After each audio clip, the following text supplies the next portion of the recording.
الحمد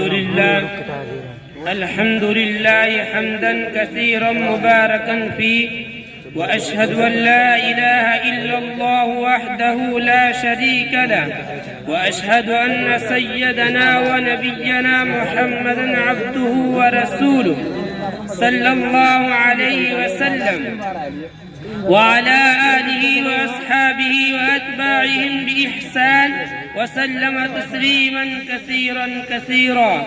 أما بعد، أيها الإخوة في الله، إن الله تعالى هو أحكم الحاكمين وهو أرحم بعباده من جميع العالمين.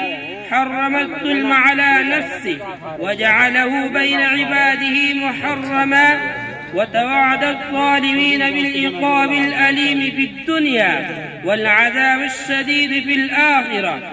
قال تعالى: وكذلك أخذ ربك إذا أخذ القرى وهي ظالمة إن أخذه أليم شديد.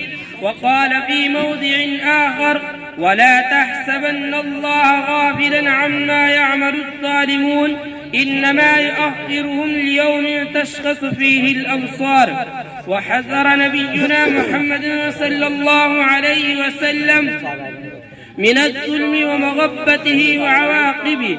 قال عليه الصلاة والسلام: اتقوا الظلم فإن الظلم ظلمات يوم القيامة، واتقوا الشح فإن الشح أهلك من كان قبلكم، حملهم على أن سفكوا دماءهم واستحلوا محاربهم.